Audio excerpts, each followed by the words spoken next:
आज का टॉपिक तुम्हारा था डिसोल्यूशन ऑफ पार्टनरशिप फॉर्म, जो कि लास्ट चैप्टर है हमारा पार्टनरशिप बुक का।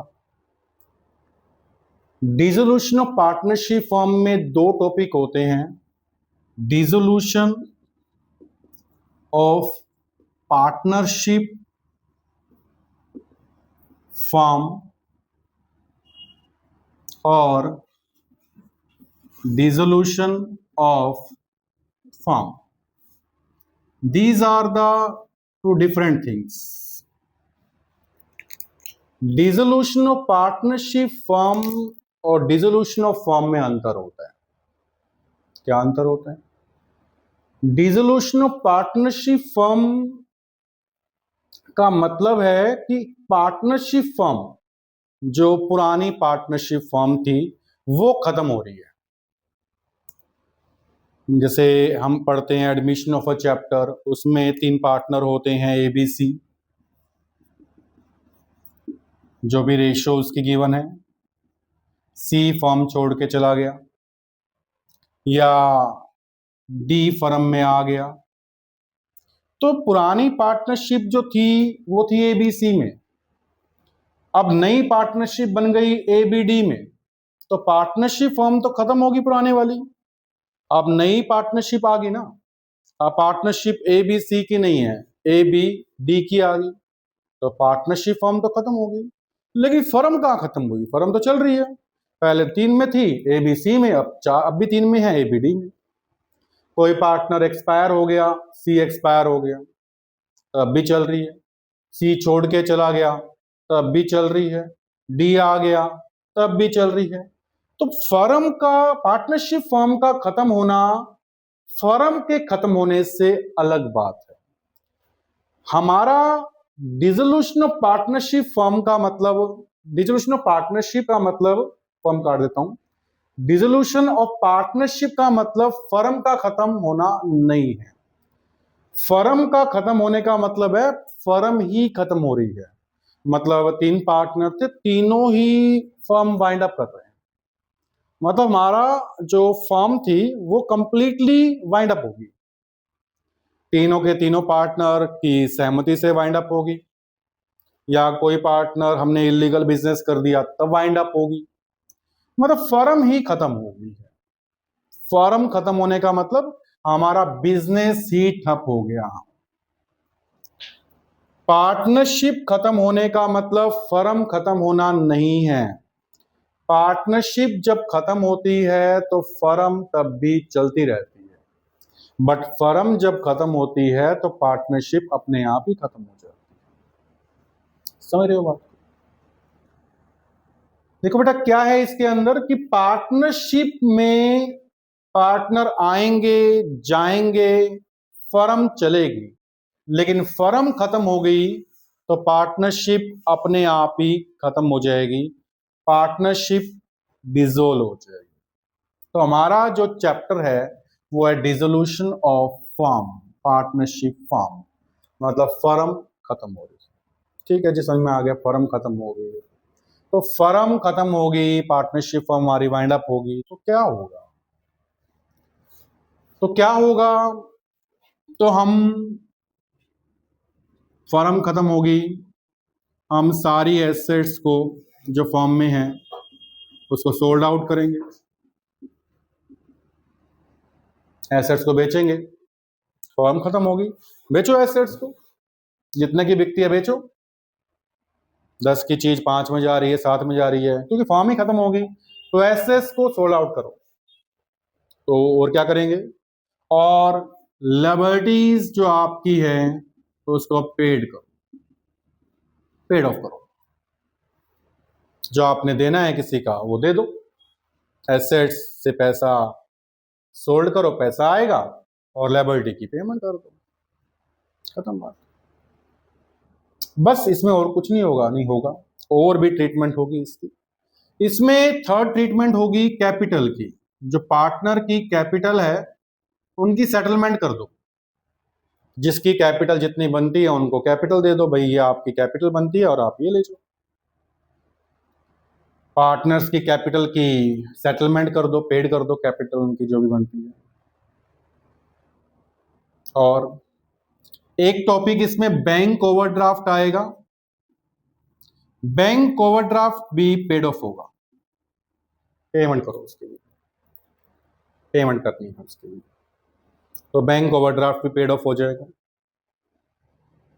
रिजर्व्स आएंगे, रिजर्व फर्म के पास फर्म पड़े हैं अभी। एक्यूमुलेटेड प्रॉफिट्स हैं, कुछ पहले के प्रॉफिट पड़े हैं फर्म के पास या लॉस पड़ा है।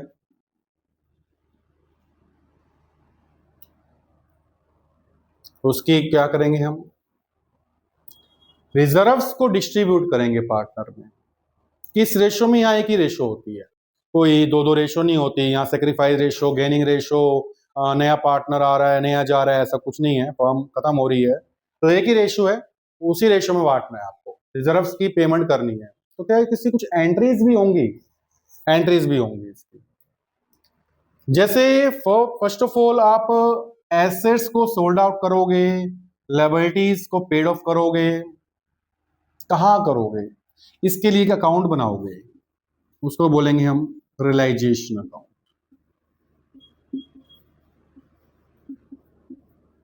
जिसको हम बोलते हैं नॉमिनल अकाउंट पे बेस होता है ये अकाउंट, जिसमें डेबिट में सारे के सारे एक्सपेंसेस आते हैं, क्रेडिट में सारी की सारी इनकम्स आती हैं।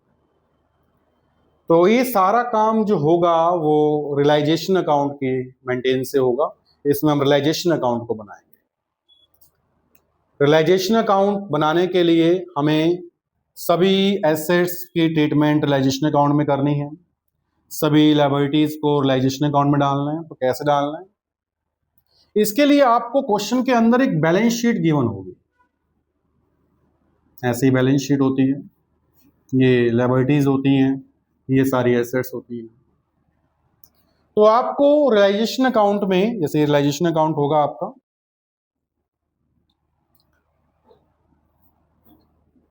इसके अंदर सारी की सारी जो एसेट्स हैं यहाँ पे, तो सारी यहां डालनी है। अब एसेट्स भी दो टाइप की हैं, एक टेंजिबल है,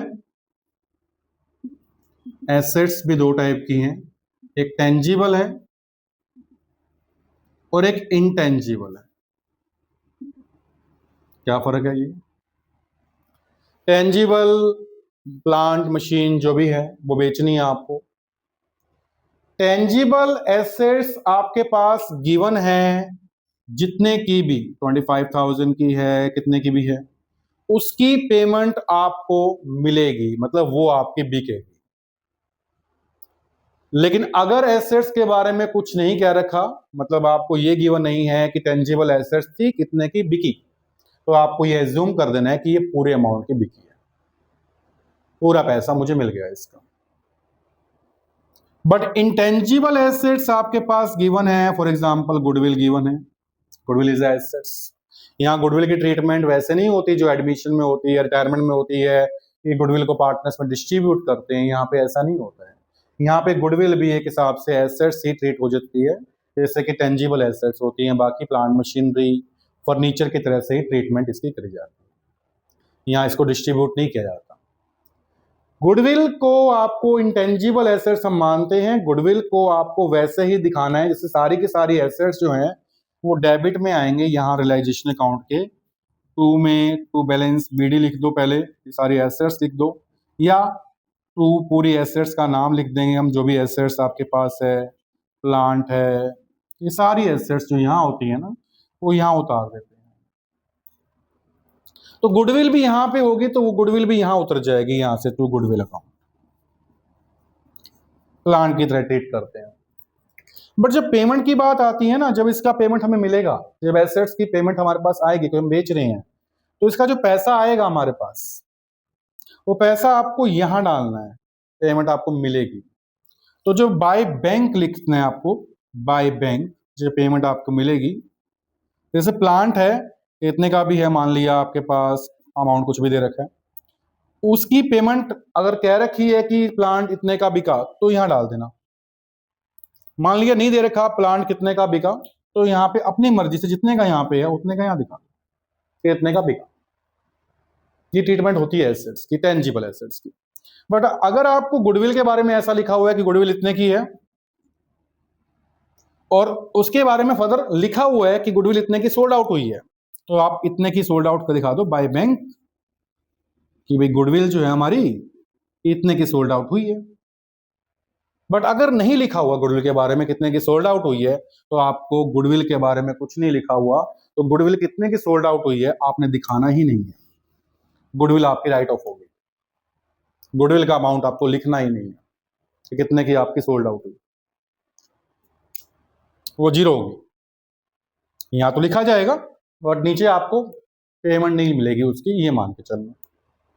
फर्दर यहाँ पे डेटर होंगे, डेटर आपके पास ऐसे होंगे कि डेटर है बैलेंस शीट के एसेट्स में, यहाँ पे 10,000 है और फिर लेस होते हैं प्रोविजन फॉर डाउटफुल डेब्ट्स 1,000 और या 9,000 ऐसे होते हैं एसेट्स में, ऐसे प्रोविजन लिखे होंगे। तो आपको इस वैल्यू पे प्रोविजन को यहां लिखना है, डेटर को 10,000 जितने के भी हैं यहां डाल दें, और जो 1,000 का प्रोविजन है वो आपको यहां लिखना है, लायबिलिटीज सारी यहां आती हैं, यहां लिखना है प्रोविजन फॉर डाउटफुल डेट्स जितने का भी है, ये बुक वैल्यू पे दिखाना है।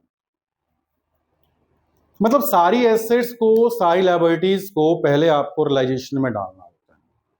सारी एसेट्स डेबिट में आ जाएगी, तो एसेट्स को डेबिट में डालने का जो आपकी जर्नल एंट्री होती है, एसेट्स को डेबिट में डालने की जो आपकी जर्नल एंट्री है, इसको डालने की, इसकी एंट्री होगी रियलाइजेशन अकाउंट डेबिट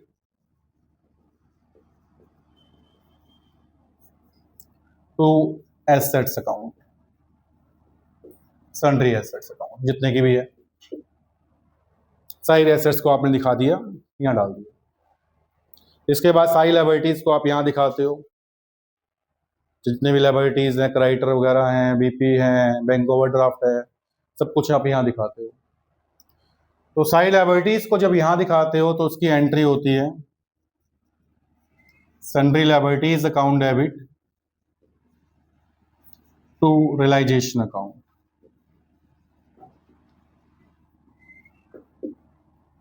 ये आपकी एंट्री होती है इसकी।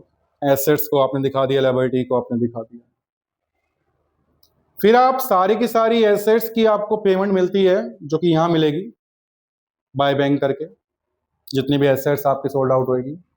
लायबिलिटीज की पेमेंट आपको यहां करनी होंगी, जितनी भी आपको पेमेंट करनी है, तो लायबिलिटीज की पेमेंट यहां करेंगे, एसेट्स की पेमेंट यहां मिलेगी, तो उसकी एंट्री होगी। जब एसेट्स की पेमेंट आपके पास आ रही है तो उसकी एंट्री होगी bank account debit to realisation account,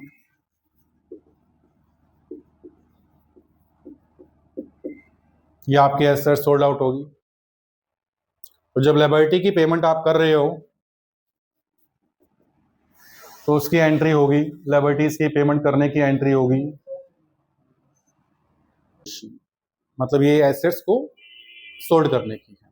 फिर हमने क्या करा, लायबिलिटीज यहाँ पे होती है, लायबिलिटीज होंगी यहाँ पे, क्रेडिटर वगैरह हैं यहाँ पे, जो भी लायबिलिटीज हैं यहाँ पे, तो लायबिलिटी की पेमेंट यहाँ करनी है आपको टू बैंक लिख के, जितनी भी करनी है,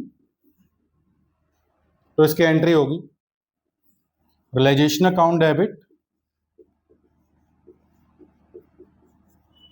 टू बैंक अकाउंट। देखो मैं साथ साथ आपको एंट्री बता रहा हूँ, एग्जाम में एंट्री भी आती है इसकी, आ जाती है, बहुत आसान से चैप्टर लगेगा तुम्हें ये। तो यहाँ पे हमारे पास हो गया कि हाँ ये एसेट्स को डाल दिया हमने, लायबिलिटी को डाल दिया, एंट्री होगी लायबिलिटी की पेमेंट की भी, एसेट्स की पेमेंट की भी हमारी एंट्री होगी, 4 एंट्री हमने पास कर दी। इसके बाद मैंने बताया आपको रिजर्व, रिजर्व पार्टनर में डिस्ट्रीब्यूट होते हैं, इसकी एंट्री भी होगी reserve account debit to partners capital account,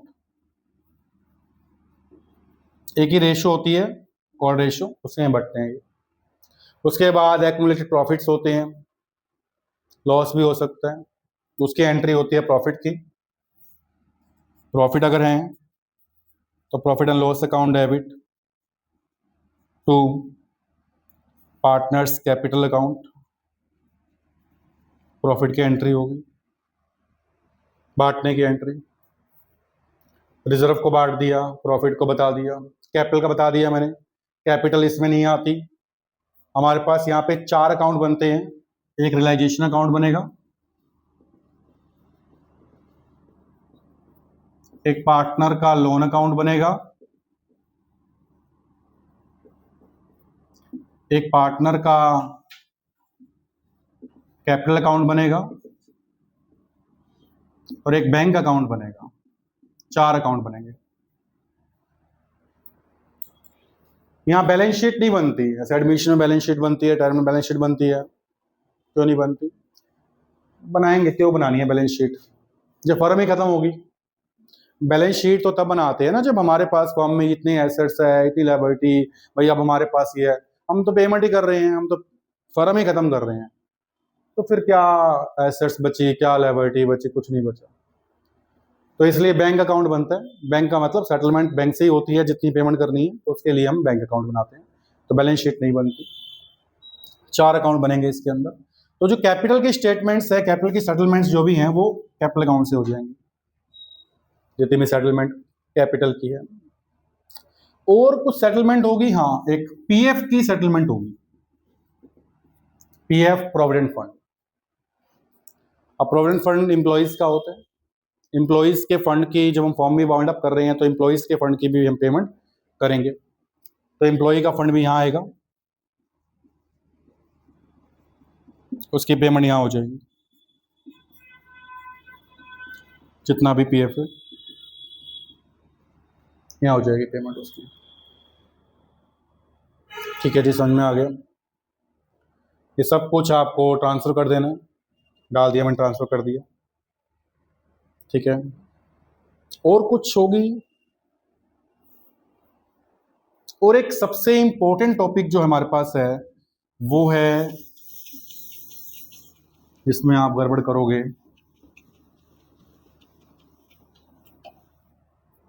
सबसे इंपॉर्टेंट टॉपिक जिसमें आपको करना है वो है WCR, वर्कमैन कंपनसेशन रिजर्व। इसके बारे में आपने एडमिशन में पढ़ लिया, रिटायरमेंट में पढ़ लिया, और आपने चेंज इन PSR में पढ़ लिया। यहां पे इसकी ट्रीटमेंट कैसे होगी, देखो केस बनाते हैं इसके। पहला केस मान लो, केस 1, जब आपका क्लेम है ही नहीं। WCR होता क्या है? WCR वर्कर्स के लिए बनता है, वर्कर्स को मतलब कुछ हो जाए या उनको क्लेम देना पड़ जाए कंपनी की तरफ से, फर्म की तरफ से, तो उनको उसका सारा पैसा जो हमने बना रखा है WCR, उसमें से पेड ऑफ किया जाता है सारा पैसा। ठीक है जी। तो पहला केस तो ये है कि क्लेम हमारा नील है, क्लेम नहीं है, जीरो है, तो क्या ट्रीटमेंट होगी? तो आपको WCR अगर क्लेम नील है तो उसको पूरा का पूरा डिस्ट्रीब्यूट कर देना पार्टनर में, मतलब उसको रियलाइजेशन में नहीं दिखाना, पूरा बांट दो, एंट्री कर दो, उसकी WCR की एंट्री हो जाएगी, workman compensation fund account debit या रिजर्व अकाउंट डेबिट तो पार्टनर्स कैपिटल अकाउंट, पूरा बांट दो। ठीक है, क्लेम नील है या क्लेम के बारे में इंफॉर्मेशन नहीं है, एक ही बात है, क्लेम के बारे में इंफॉर्मेशन नहीं है तब भी क्लेम नील ही है। ठीक है, केस सेकंड, केस सेकंड है, अगर हमारे पास WCR 50,000 रुपीज का है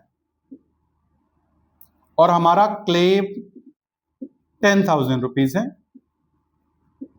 और रेशो 1:1 है, तो क्या होगा? तो आपको ये जो क्लेम है 10,000 रुपीज, ये क्लेम आपकी एक हिसाब से लायबिलिटी है, ये आपको देना है, देना है। तो WCR जो 10,000 रुपीज आपको पेड ऑफ करना है, वो 10,000 रुपीज आपको यहां पे लिखना है 10,000 और यही 10,000 रुपीज आपको पेड करने WCR के। तो एंट्री क्या करनी है? एंट्री करनी है इसकी WCR डेबिट कितने से था? 50 से, 50,000 का, टू जो आपने क्लेम दिया, प्रोविजन फॉर क्लेम 10,000 रुपीज, और टू में आप डालते हो पार्टनर्स में, आप बांट दो पार्टनर कैपिटल अकाउंट। इसकी जगह आप रियलाइजेशन लिख सकते हो यहाँ पे, क्योंकि हम बाकी में तो प्रोविजन लिखते हैं, क्योंकि यहाँ पे आप रियलाइजेशन में डाल देते हो तो आप रियलाइजेशन डाल सकते हो। ये एंट्री होगी, ठीक है जी। मतलब 40,000 रुपीज आप बांट देंगे इसमें पार्टनर में, 2 पार्टनर है तो 20-20 हजार रुपये इसमें बांट देंगे, ठीक है, ओके। और कोई केस? हाँ, एक और केस। मान लिया WCR आपके पास 50 है और क्लेम भी 50 आ गया, तो क्या करूंगा? क्लेम भी 85,000 आ गया, तो कुछ नहीं करना, 50 की 50 को लायबिलिटी मानो, 50 की 50 लायबिलिटी है, तो यहां पे आप 50 दिखाओ और 50 की पेमेंट कर दो, पार्टनर से कुछ मिलेगा ही नहीं, सिंपल सी बात है। 50 था, 50 पेमेंट हो गया। उसके बाद एक और केस, मान लिया WCR 50 ही है बट क्लेम मेरा 70 आ गया, तो मैं क्या करूंगा? वहां तो आप एडमिशन में, NPSR में आप 20,000 इवेल्युएशन में डालते थे, पार्टनर लेके आते थे घर से, यहाँ तो पार्टनर ही नहीं रहे, फर्म ही खत्म होगी, तो कौन सा रिवैल्यूएशन? तो इस केस में क्या करेंगे? इस केस में आपके पास लायबिलिटी के लिए रिजर्व तो जो था वो तो 50 ही था जो आपने बनाया था, तो यहां तो आपका 50 ही रहेगा, यहां तो आपको 50 ही दिखाना है। तो जब पेमेंट की बारी आएगी ना, तो यहां पे आपको 50 ना दिखा के 70 दिखाना है।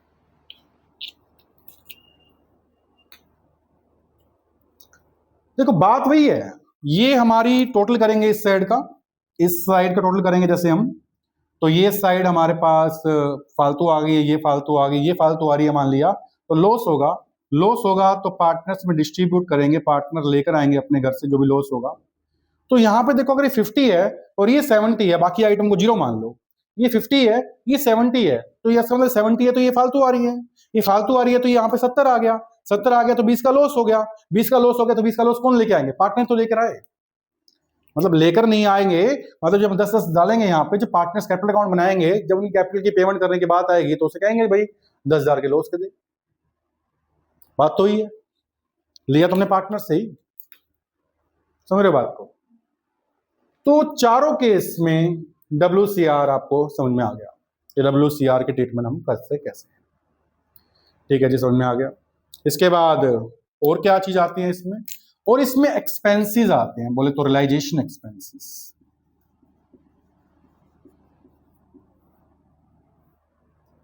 रियलाइजेशन एक्सपेंसेस जिसकी एंट्री होती है realisation expenses account debit to bank account,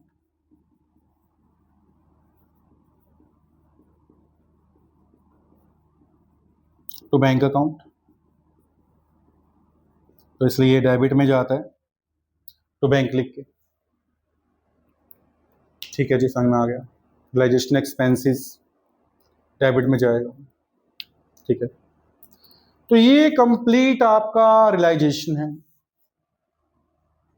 जिसमें आप क्रेडिट साइड का टोटल करेंगे, प्रॉफिट आएगा, डेबिट का टोटल करेंगे, लॉस आएगा, और पार्टनर्स में आपस में बांटोगे, ठीक है जी। पार्टनर्स में बांटेंगे रेशो में, तो पार्टनर्स में बांटेंगे तो बांटने की भी एंट्री होगी, हम पार्टनर से बांट रहे हैं तो उसकी एंट्री क्या होगी। अगर तो लॉस है, जब पार्टनर्स कैपिटल अकाउंट बनाएंगे, हम पार्टनर्स कैपिटल अकाउंट बनाएंगे, particular A B, particular A B, आप दिखाओगे यहाँ पे by balance brought down capital इसकी। उसके बाद जो आपके रिजर्व वगैरह होते हैं वो आप यहाँ बांट देना, रिजर्व अकाउंट जो भी आपको बांटना है, वट जो भी आपका है बांट देना। तो ये अगर आपके पास लॉस आता है तो ये इस साइड डालना है, यानी कि यहां डालना है, वो लिखोगे to realisation account,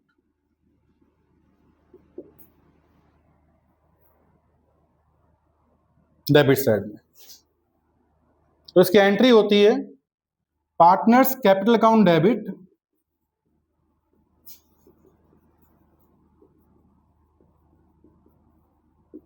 to realisation account,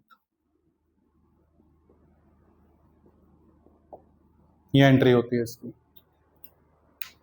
और अगर मान लिया ये सेट फालतू है तो प्रॉफिट आएगा, यहां आएगा, यहां आएगा तो यहां बटेगा। बाय रियलाइजेशन अकाउंट, उसकी एंट्री क्या होगी? उसकी एंट्री होगी realisation account debit to partner capital account, इसकी एंट्री उल्टी कर दो, realisation account debit to partners capital account, ये एंट्री हो जाएगी। ठीक है जी, समझ में आ गया। Realisation account, partners capital account. इसके अलावा कई बार ऐसा होता है कि जैसे रियलाइजेशन आप बनाओगे तो ये पेमेंट बैंक से आएगी हमेशा, ऐसा भी नहीं होता। कई बार पार्टनर कहता है, ए और बी पार्टनर है, पार्टनर कहता है यार ये पेमेंट, ये प्लांट तू बेच रहा है ना, तो ये मैं ले लूं तो मुझे क्या करना है, ले ले भाई, तू ले ले, बाहर बेच रहे हैं 10,000 का, तू 10,000 दे दे, तू ले जा, तो क्या दिक्कत है, ले जा। ले जाएगा तो फिर यहां पे जब आप लिखते हो बाय बैंक, अगर पार्टनर लेके जा रहा है तो यह पार्टनर का नाम लिख दो, बाय एज कैपिटल अकाउंट, कि भाई स्टॉक ले गया, ये लिख दो यहां पे, स्टॉक ए ले गया। बाद में जब कैपिटल अकाउंट बनाएंगे उसमें से इसके पैसे काट लेंगे, भाई तूने स्टॉक लिया था, ये पैसे देके जा, बाकी पैसे उसको दे लेंगे, ले लेंगे, उसको पेमेंट करनी है तो कर देंगे पेमेंट बाकी उसको।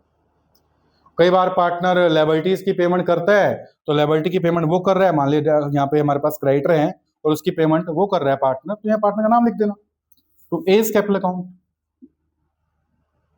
जब पार्टनर जाएगा तो वो कहेगा कि क्रेडिटर के पैसे तो मैंने दिए थे, मैं भी, तू ले ले वापसी अपनी, तो उसको दे देंगे पैसे, ले जा भाई अपने पैसे वापसी, कोई दिक्कत थोड़ा है, ले जा। ठीक है जी, समझ में आ गया कि लिबर्टीज की पेमेंट पार्टनर भी कर सकते हैं। कई बार ऐसा होता है कि पार्टनर ये बोलते हैं कि भाई ये ना स्टॉक है ना, ये स्टॉक, या फिर किसी के देने हैं पैसे क्रेडिटर के, हमने, क्रेडिटर ये बोलता है यार तू मुझे 10,000 देने हैं, ये 10,000 का स्टॉक मुझे दे दे, फुल सेटलमेंट में दे दे, अभी स्टॉक मैं ले जाता हूं तेरा। तो अगर कोई पार्टनर कोई भी चीज लेके जाता है, फुल सेटलमेंट में लेके जाता है, तो उसकी रियलाइजेशन में कोई एंट्री नहीं होती, तो आपको एंट्री ही पास नहीं करनी। अगर पार्टनर कोई लेके चले गया कोई आइटम फुल सेटलमेंट में, तो उसकी कोई एंट्री पास करनी ही नहीं है, तो एंट्री ही नहीं होगी उसकी, ना स्टॉक की होगी ना क्रेडिटर की होगी। तो उसके बाद जब आपने ये बनाया, तो जब ये पार्टनर स्टॉक लेकर गया है या पार्टनर ने क्रेडिटर की पेमेंट करी है, तो पैसे अपने स्टॉक लेकर गया है ना, तो फर्म पैसे ले लेगी उससे, स्टॉक को यहां दिखा देगी फर्म, टू रियलाइजेशन लिख के, भाई तूने ए ने स्टॉक लिया था या बी ने स्टॉक लिया था। और जब इसने पेमेंट करी है क्रेडिटर की, वो पेमेंट के पैसे मांग लेगा अपने, यहां दिखा देगा बाय में, बाय रियलाइजेशन अकाउंट, कि मैंने क्रेडिटर की पेमेंट की थी, ए बोला मैंने की थी, या बी ने किसी लायबिलिटी की पेमेंट की थी, मतलब पैसे मांग लेगा। ये पैसे उसके खाते में जुड़ते जा रहे हैं और ये पैसे उसको देने हैं फर्म को, फिर बाद में हम टोटल कर देंगे, ये भी टोटल हो गया, ए का इतना आया, बी का इतना आया, और मान लिया ए का टोटल अगर फालतू आता है, अगर ए का टोटल फालतू आता है हमारे पास, बी का कम आता है, तो जो बचेगा उसकी पेमेंट करेंगे बैंक से।